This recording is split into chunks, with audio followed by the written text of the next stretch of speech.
Hello everyone, আসসালামু আলাইকুম। পদ্মার আড়ালে সবাইকে স্বাগতম। দেশ ও দেশের বাইরে যে যেখান থেকে আমার ভিডিও দেখছেন, আশা করি সবাই ভালো আছেন। আলহামদুলিল্লাহ, আমরাও ভালো আছি। আজকে ভিডিওটা সকাল থেকে শুরু করেছি। অফ ক্যামেরায় আমি পাটিসাপটার ব্যাটারটা রেডি করে নিয়েছি, সেই সাথে বানিয়েও নিচ্ছি, যেহেতু বাচ্চারা উঠে গেছে এখন। আজকে যেহেতু শুক্রবার একটু লেট করে উঠে, প্রতিদিন তো 6:30টার মধ্যে উঠে যেতে হয় স্কুল টাইমে, যেহেতু স্কুলে যেতে হয়। আজকে যেহেতু ছুটির দিন, তার কারণে একটু লেট করে সবাই উঠেছে। তো একে একে পাটিসাপটা আমি অনেকগুলো বানিয়েও নিয়েছি এবং টেবিলেও দিয়ে দিচ্ছি বাচ্চাদেরকে। সাথে বিস্কিট দিয়েছি, যার যেটা ইচ্ছে খেয়ে নেবে। আলহামদুলিল্লাহ, ব্রেকফাস্ট কমপ্লিট হয়ে গেছে। সেই সাথে সংসারের টুকিটাকি কিছু কাজ করে নেব, যেহেতু আজকে ছুটির দিন কিছু কাজ বের করেছি। মশারিগুলো ধুয়ে দিব, স্কুল ইউনিফর্মগুলো ধুয়ে দিব বাচ্চাদের, যেহেতু ওরা বাসায় আছে কিছু কাজ করতে পারবো, বেবিকে ওরা দেখবে। যাতে বেডরুমটা ক্লিন করে নিচ্ছি, বেডগুলো একটু রোদে দিয়ে দিচ্ছি। এগুলা হচ্ছে মেডিকেল বেড, একদম হার্ড শক্ত যেটা সেটা। এগুলোতে শুলে কি হয়, কোমরের ব্যাক পেন, পিঠের ব্যথা এগুলো হয় না, শুয়েও আরাম।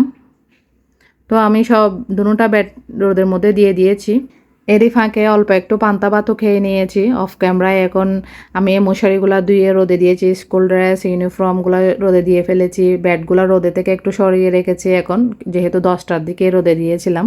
খাটের নিচের অংশটাও পরিষ্কার করে নিয়েছি, প্রথমে ঝাড়ু দিয়ে তারপর কাপড় দিয়ে ভালো করে মুছে নিয়েছি।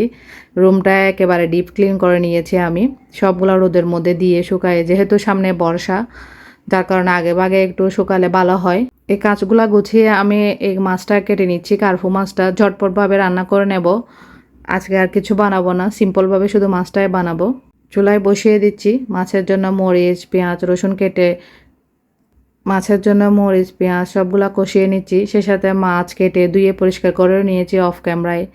আসলে ডিটেলসে ভিডিও করতে গেলে না অনেক টাইম লাগে, যার কারণে অফ ক্যামেরায় আমি দ্রুতভাবে আমি কাজ করতে পারি। যখন ভিডিও অন করে না অনেক সময় লাগে গুছিয়ে কাজ করতে।